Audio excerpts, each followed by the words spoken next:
All right, welcome again to Halitics this Friday, April 26th. It is the free for all, and I did a previous Halitics live stream, but there were some audio issues. I think I've got those bugs ironed out. May have knocked a setting off, and that's what caused you to lose me if you were watching. And a couple of you were, I'm not even sure about the numbers. Didn't look great as far as I could tell, and that's been my complaint of late, but I can't blame you if you don't want to watch me. In fact, if I blame you and you don't watch me, then you don't even know I'm blaming you. I do want you to like. I do want you to subscribe. I do really want to hear from you. I do this because I want us together to solve the problems that we face, and they're very, very serious. And the problem we're facing right now, more than any other, is the genocide in Gaza by our supposed ally in Israel. You know, Israel is just committing atrocities. Is it the Nazi Germany of our time? That sounds awfully strong, but I don't know how else to characterize it. It is so upsetting to me as a Jewish person to see what my co-religionists are doing, what the Jewish state that I was raised to believe and that I was raised to believe was going to be the solution, not another terrible problem our world is facing. Friday Free for All is kind of a reprise. We go back to some of the stories we were talking about during the week and maybe clarify them, elucidate.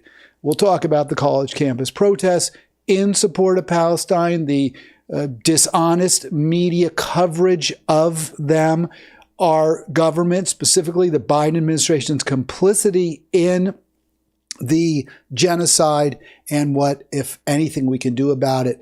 I will do my utmost in this program and going forward to center the experiences of the victims in Gaza of the Israeli onslaught.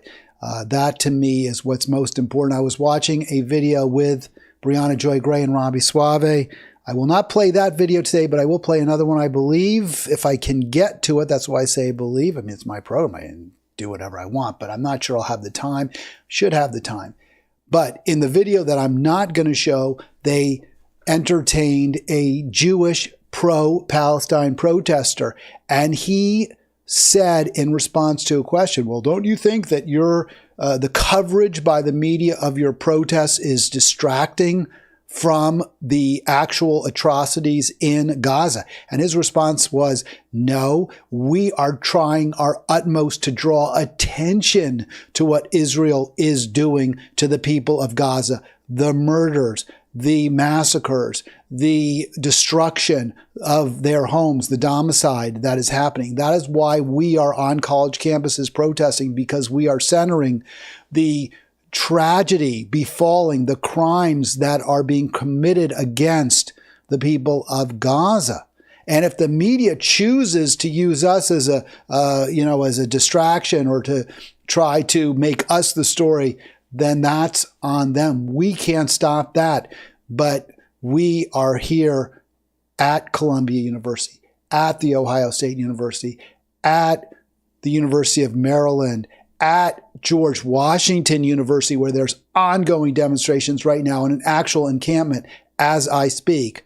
We are on these campuses. We are at Yale University because of our commitment to bringing the story to the people, the actual history that is going on, that is being made right now as Israel commits genocidal acts against the Palestinian people. So that's what I view as my moral obligation, is to center their experiences as well. And just as a Jewish person who certainly doesn't remember, did not live through the Holocaust, certainly wasn't a survivor, but the question that often I have heard people ask about the Holocaust is, how could we have let this happen? How did the world let this happen?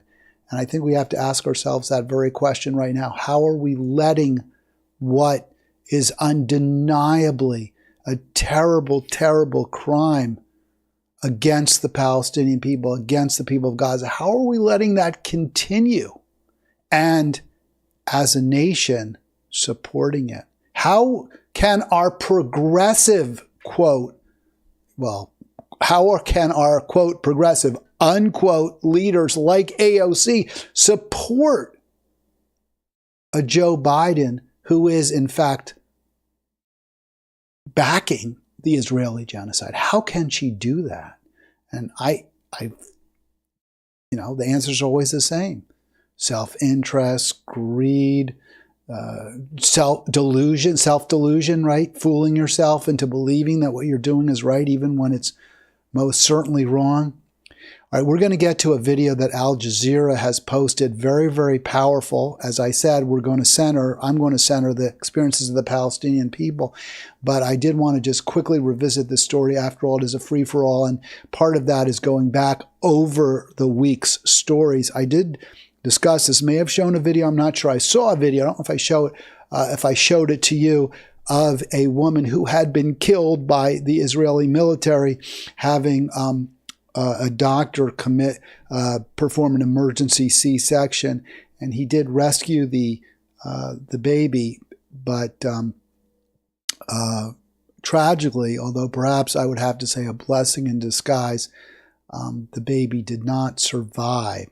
So it's awful. We mourn the loss of a life, but you have to wonder what kind of a life that infant and perhaps, child, adolescent, and adult would have lived, having been born from the corpse of a woman murdered by the Israeli military. So you do have to ask yourself, maybe, I hate to say that, was it a blessing?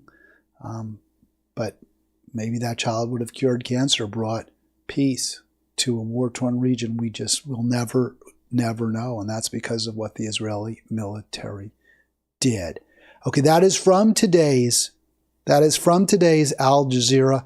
Now I do want to play this video. I think it's very powerful. This is also from today's Al Jazeera, and I will comment on it at various points, but pretty well stands on its own. The only problem is there's a lot of music and some audio, but you don't get the full flavor because much of it is with subtitles or closed captioned. So I'll try to explain where I think it's necessary. Here we go.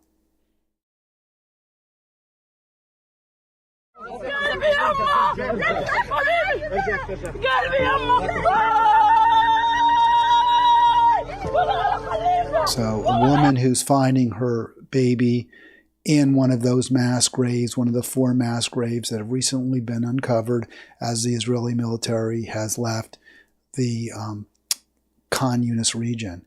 And of course, that mom, absolutely prostrate with grief, absolutely just in complete agony, finding her baby dead in a mass grave.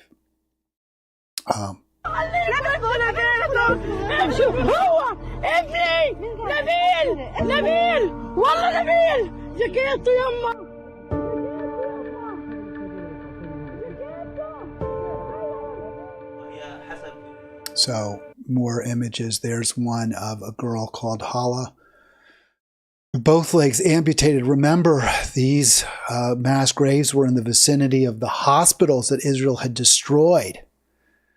And they apparently, the military just took the bodies, the corpses of wounded and sick people whom they had killed, some perhaps still alive, as you'll see in the video, and just simply pitched them into the mass graves.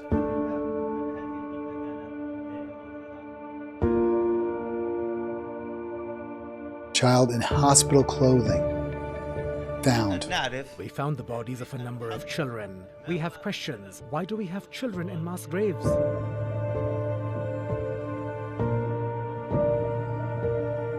So they've gathered forensic evidence from these corpses, from the bodies.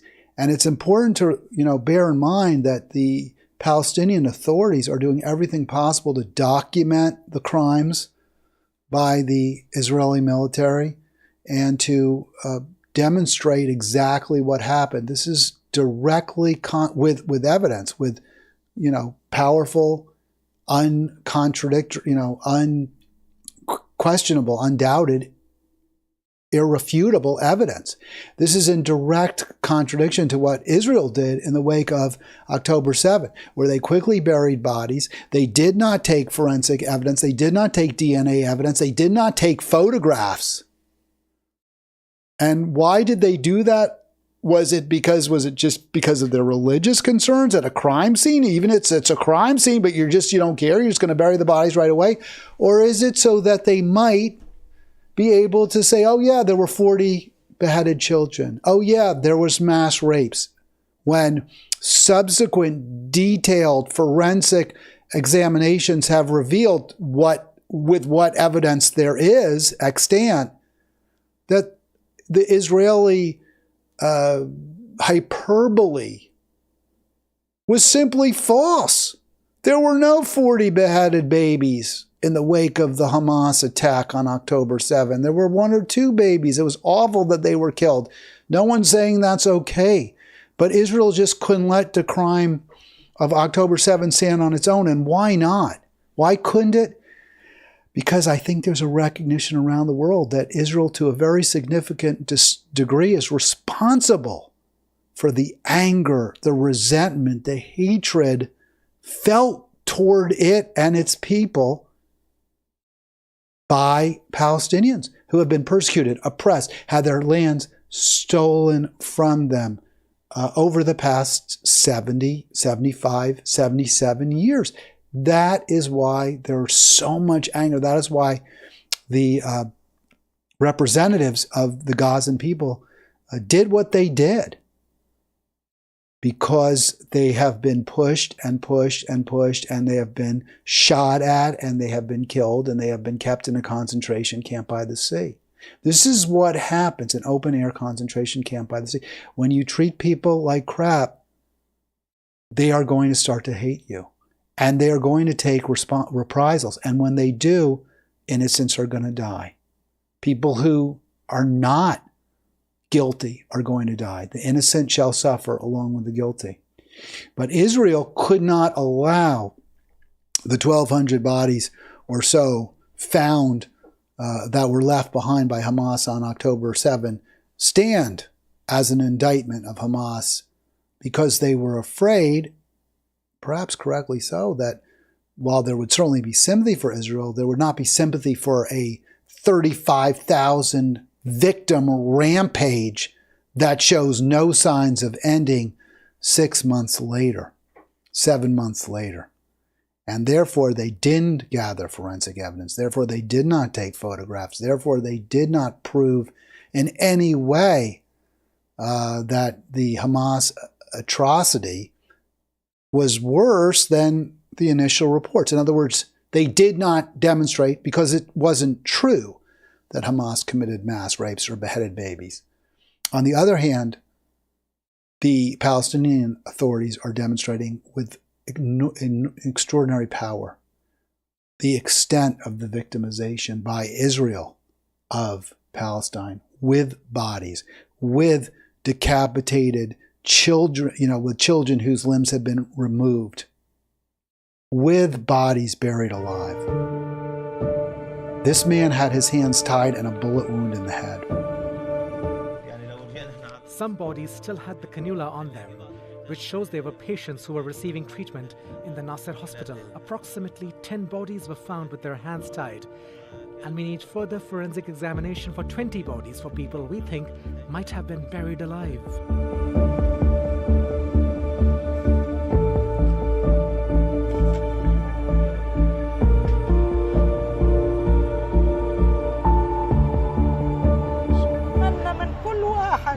By God, I can no longer bear it. Every day I come here and search since the day he went missing, and every day I come 2 or 3 times to search.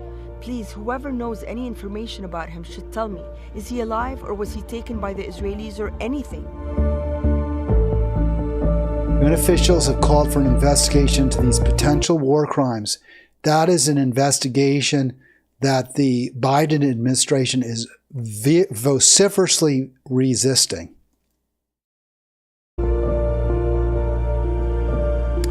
Officials, as I mentioned, Gazan authorities are adamant that the crimes that Israel is committing should be documented and to hold these before the world. This is the opposite of what Israel did in October 7, where they simply made allegations without documentation that Hamas had committed atrocities that shocked the conscience to a degree that even the October 7 killings did not, in the wake of the thousands and thousands and thousands that Israel has killed over the years, the thousands and thousands and thousands of Palestinians that Israel has killed.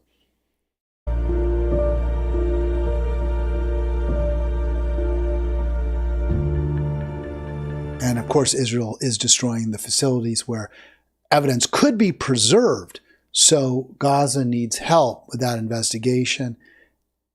The United States government, Joe Biden administration, is against documenting this attack, this mass murder by Israel. They're against it.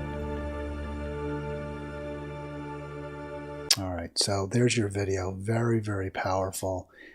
Very, very disturbing.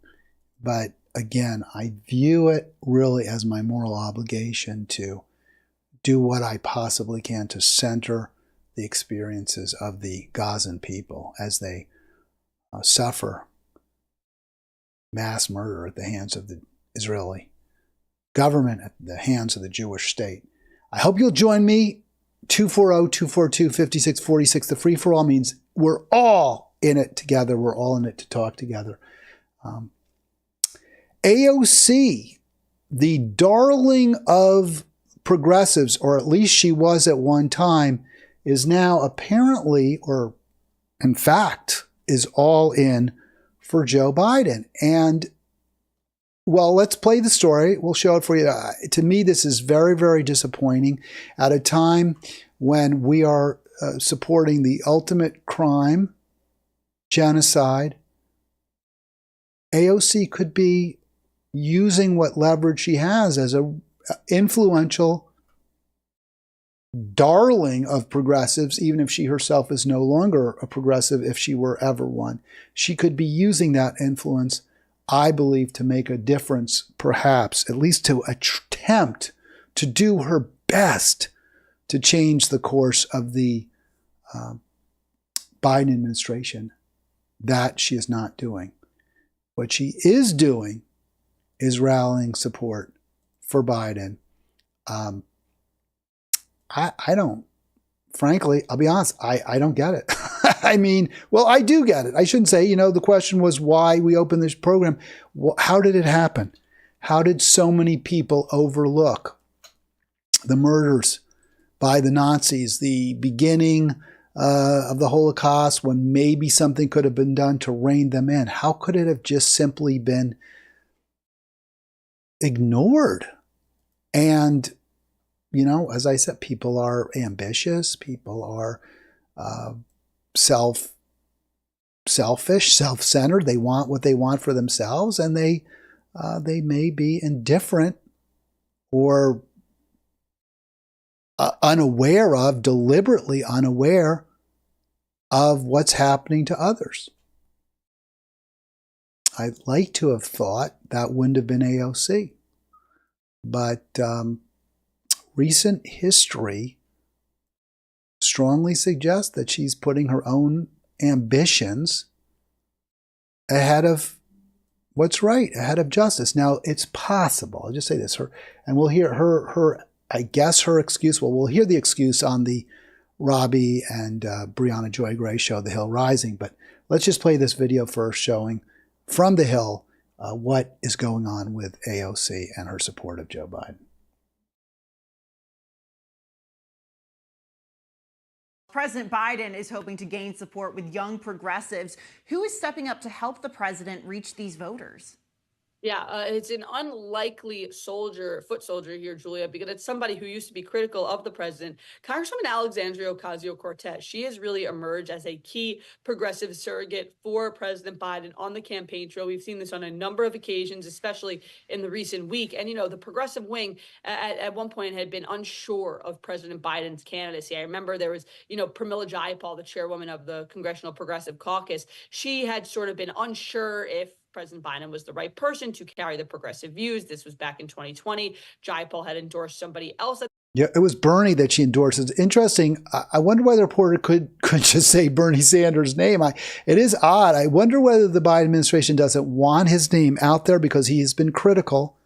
One of three senators, three non-Republican senators, just wanted to throw this in there. The Senate, by a vote of 78 to, I believe, is it 18? Voted in favor of a massive military aid package for both Ukraine and Israel. Only two Democrats and Bernie Sanders voted against that. One of those Democrats was Jeff Merkley. The other voting against it was not Ed Markey. I thought it might be Markey, and it was not Elizabeth Warren. I'm not quite sure. I'll have to figure out who it was. I know it wasn't either of those two because I looked for their names. Democrats all in with virtually no exception for the genocide, because that's what that military support for Israel is going to be used for, to kill Gazans. At that time, but then she came around to supporting President Biden, and we're now seeing that among other progressives as well. One of them being Alexandria Ocasio-Cortez. It's really been an interesting evolution for these progressives, and this comes at an important time because, Julia, it's what I mentioned before, as progressives are sort of coming a bit uneasy with President Biden's leadership amid Israel's war against Hamas. We saw. All right, so let me stop it there. That is really important, right? I mean, Biden is leading us in the wrong direction. The Senate and the House have just approved Biden's quote, aid, unquote, package, which is really to kill Gazans, Palestinians, and also to perpetuate endless war in Ukraine, a war that is benefiting the weapons manufacturers, if nobody else, and I guess coffin makers in Ukraine and Russia, but pretty much everyone else is a victim of that horrible war. So there was an opportunity there where Biden is basically even or very slightly behind in the polls for AOC to stand up and say, hey, I'll help you out, Joe, but you got to do this for me. You got to stop all that money going to Israel. You got to speak out against endless war. And you know what else? I want you to do more to help working people. Because that's how we can win elections, is if we help workers. Helping students is fine, helping students at elite universities, but most Americans don't go to elite universities, didn't go, don't have children who are there. But 30-40% of Americans are working class. You want to win, do something for them. Fight to make sure they have health care. Bring back jobs. And then at the same time, you need to be taking on Israel, not supporting Israel. AOC had real leverage. It's a moment when the Democratic leadership, the Democratic establishment is nervous. They could lose this election. And AOC throws it all away. And you could say, well, you don't know, maybe there was some kind of a backroom deal you don't know about. Well, what backroom deal? The worst thing that's happening right now in this world is the genocide of the Gazan people. And the United States government supports that atrocity, that crime. And AOC, in the midst of Joe Biden's cheerleading Israel, goes out and stumps for him. Just how bad is Israel right now? Just how bad is it that AOC did that? In response to the story I opened with, the mass graves. Right now, what does Gaza want? They want an investigation. They want Israel to be held accountable, at least in the court of world opinion. They want to know just what happened. How did this happen? Let's get those Israeli military officers responsible for that region, for securing that region. Let's get them under oath. Let's bring them before the world court. And the response by the Biden administration? Oh yeah, we support an investigation. We support an investigation by Israel.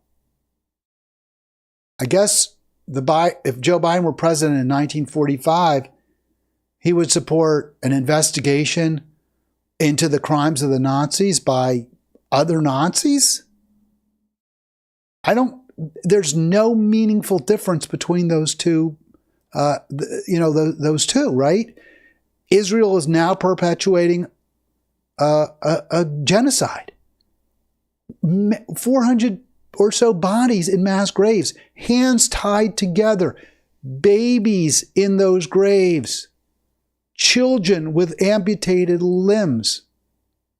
And the response of the Biden administration is, well, it's really awful. Israel can do a good job investigating itself. If you're not outraged, if you're not sickened by this, then my question would be, doesn't that answer the question how the world let the Holocaust in the 20th century happen? Because so many weren't outraged. Because for so many, they shrugged their shoulders and went about their business. And I understand we all have to do that, right? I mean, I'm not, going to throw myself off a bridge as unhappy as I am. But I'm sure as hell not going to support the current administration. I ask you, AOC, how can you? And I know her answer is going to be, but Trump, but Trump, but Trump. It's not good enough. When we're living through this kind of cruelty, the eradication of a people, it's not good enough to say, well, I'm going to support the guy who's behind that, who's backing it, who's standing shoulder to shoulder with the war criminal Bibi. It's not good enough to say, well, he's not great, all right, but the other guy's worse. No, at some point you have to say, no, I can't do this anymore. I can't do this anymore. That's not where AOC is, and I don't understand that. I truly don't. All right, let's listen to Brianna Joy Gray and Robbie Suave. Maybe marginalizing young people and the left. This was a really interesting discussion. Let me see. I started it up. There we go. Let's just get it so we don't have that annoying middle of flipping it around, whatever. So here we go. And they're going to talk about you know who, AOC, and her support for Joe Biden and why she supports Joe Biden.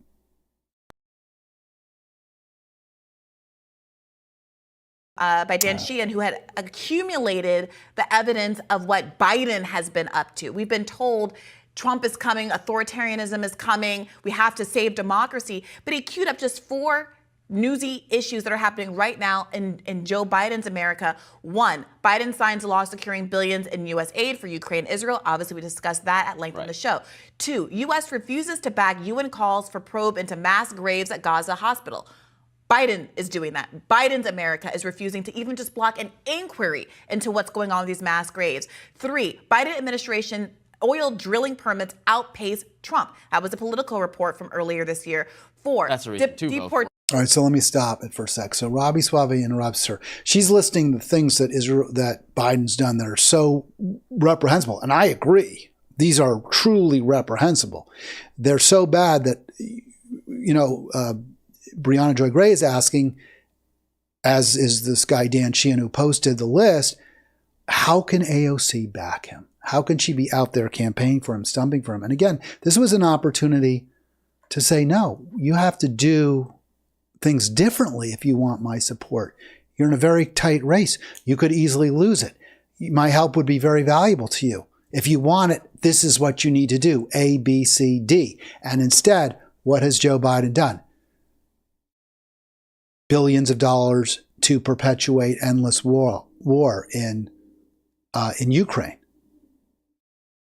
Refusing, and obviously backing the Israeli genocide in Gaza, refusing to support any call for an investigation, an independent investigation into what happened with how those mass graves were created by Israel.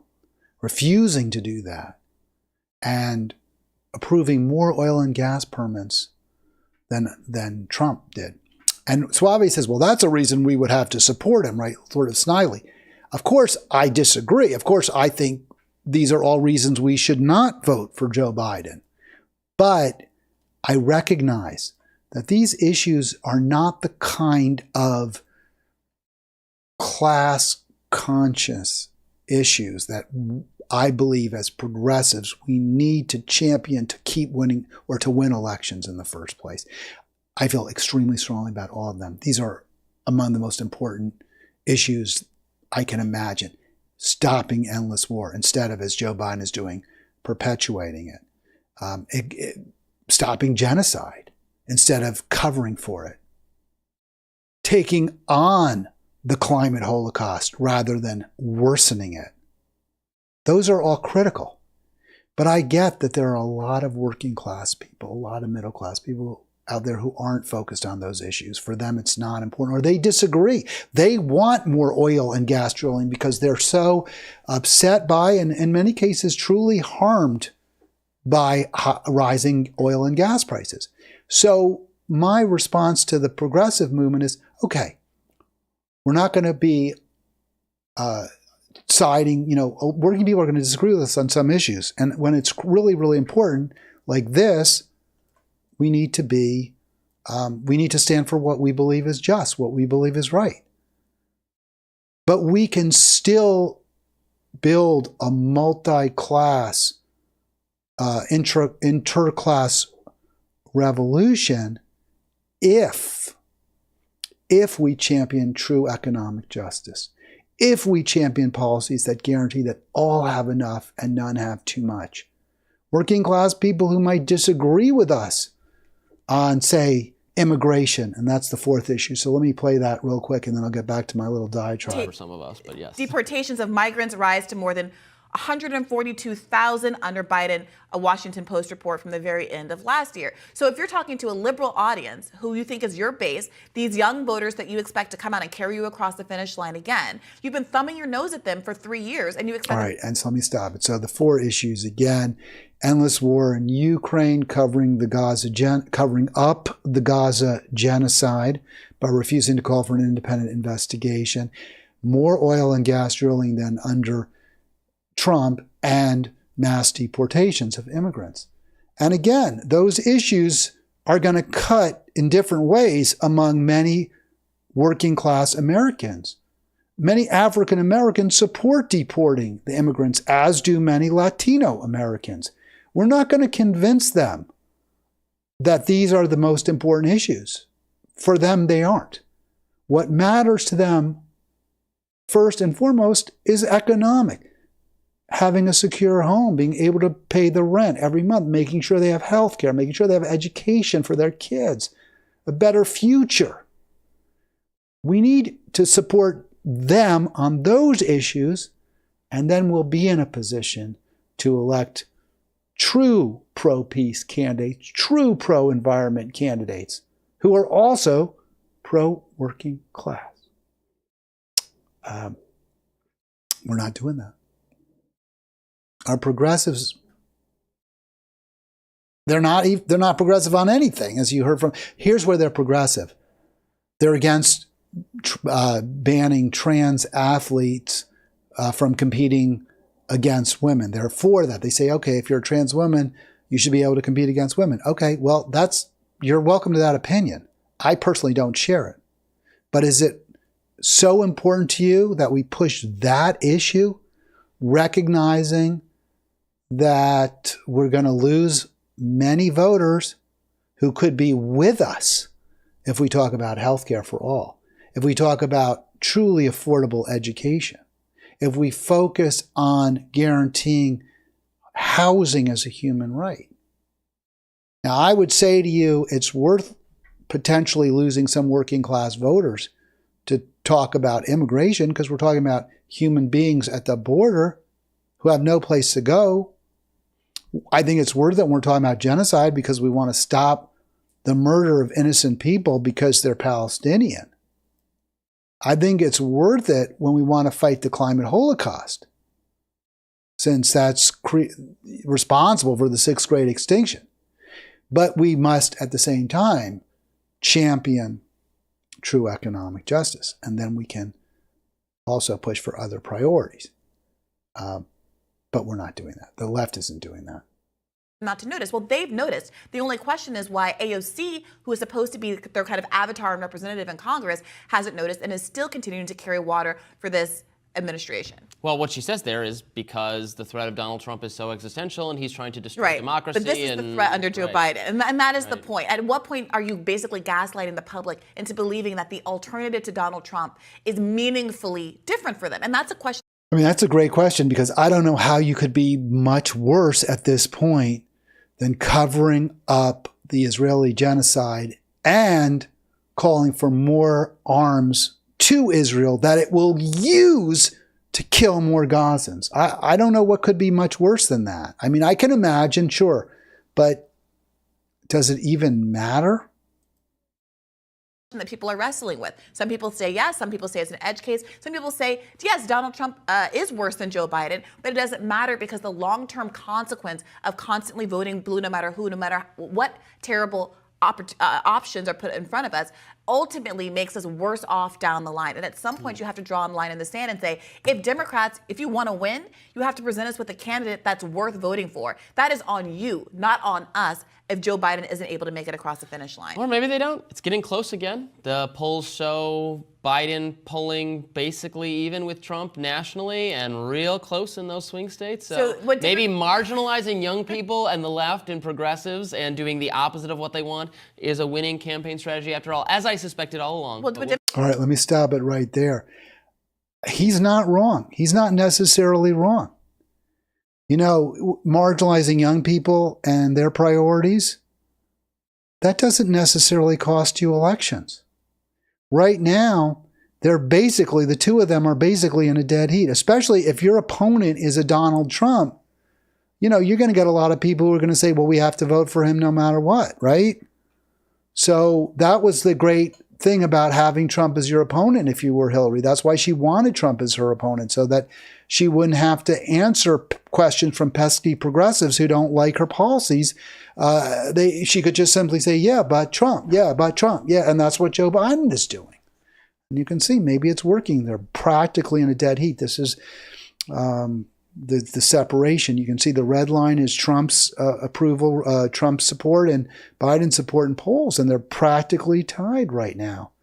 And this is despite his support for the Israeli genocidal state. This is despite taking on the priorities of youth, such as the environment.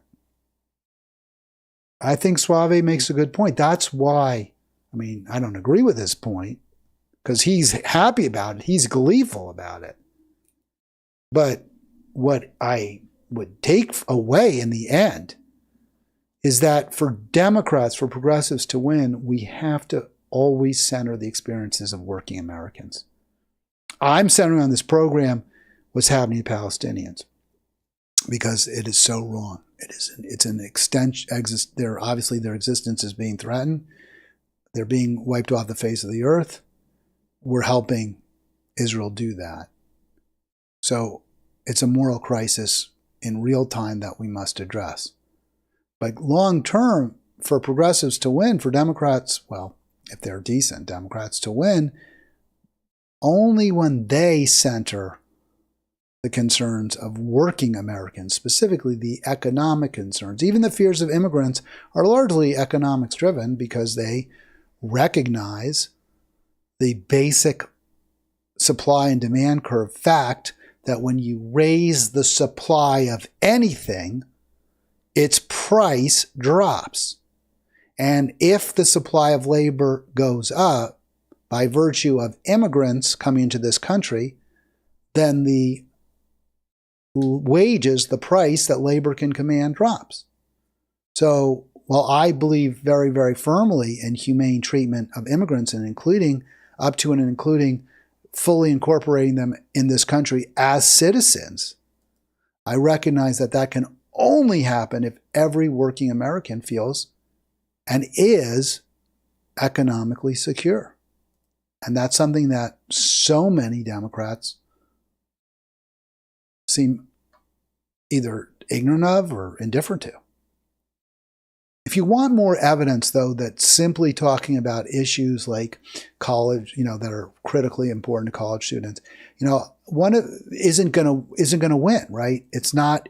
Maybe you hope it could win, but then again, it might not. There's been a lot of talk about how the protests on college campuses today remind pundits, remind writers, reporters of past protests. Since Columbia University is at the forefront, it brings to mind the 1968 Columbia protests, where protesters there occupied the dean's office. And I think they were largely driven by opposition to the Vietnam War and wanted Columbia University to get out of any support for that war. I'm reminded when I saw footage of mass arrests at Ohio State University, I was reminded of the Kent State actions in 1970 by the National Guard, where 4 Kent State University students were killed, were massacred by the National Guard called in by Richard Nixon. And there was much hand-wringing. Many people were very, very upset, obviously, by what happened, as well they should have been. People don't seem to realize, or they don't think about, is that Richard Nixon won re-election. Richard Nixon fomented a coup in Chile that overthrew a democratically elected president, Allende, and installed a dictator, a tyrant, Pinochet, a murderer, a mass killer, Pinochet. He oversaw that with his Secretary of State buddy, Henry Kissinger. He ramped up the killing in Cambodia, mass bombings there, 3 million dead perhaps. And he called in the National Guard that killed American students. And he still won re-election by an enormous margin in 1972. Social issues, no matter how important they are, no matter how critical they may be, aren't necessarily what determine elections. As that complete asshole James Carville said, it is the economy, stupid. But as progressives, we need to focus on the economy as it relates to, as it is experienced by working people. And it hasn't been a good experience lately, regardless of who's president. If we don't want scenes like this reenacted today, as they are being reenacted today, then we need to champion a just economy for all. But most particular, and for all means not just that everyone has enough, but it also means no one has too much. It means that you don't have multi-billionaires who are completely corrupting the political process, controlling media, determining what is and isn't seen on your internet stream or on your television set. And just before I play this video of Ohio State, if we don't want to see these scenes then or now, the solution is for a truly progressive left to always be focusing on centering the economic justice of poor, struggling working people. But I want to just say about the internet real quick because, I'm torn. I can go on and on about how bad Joe Biden is. He's supporting genocide. He's against any kind of investigation into what Israel is doing. But there is a flip side to it. I don't have the story here, but I was reading how Joe Biden's is it FTC? I think no, FCC, Federal Communications Commission, I guess, is just reversed a Trump era rule on net neutrality, which is really, really positive, which is really good, which is saying that Verizon and Time Warner and the other cable providers can't pick and choose winners when it comes to internet speeds. In other words, they can't promote one website and make sure all of its pages load perfectly and seamlessly while another is slow and bulky. And that's great. That net neutrality ruling is really, really an important one for democracy, keeping an open net for everyone to access and to use. So that is an area where Joe Biden is clearly superior to Donald Trump. Is it enough? It's hard for me to say yes, it is. In fact, I can't say yes, it is in light of the support that this administration is giving to the genocidal state of Israel. I cannot forgive, forget, excuse, overlook that. And I think so many of others of us can't either. I get AOC has a different take. Fine. She's allowed to have a different take, of course. But shouldn't she at least mention how horrifying it is for tens of millions of Americans to see what our ally Israel is doing and that Joe Biden's doing nothing to stop it? Shouldn't she bring that up? Shouldn't she use that as leverage?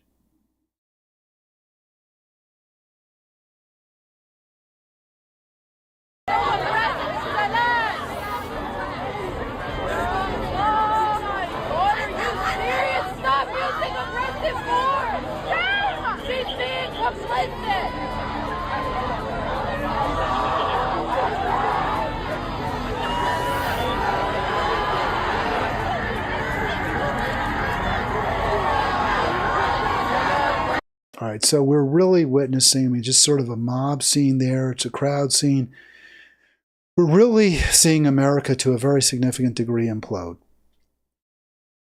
And again, I can only call for some kind of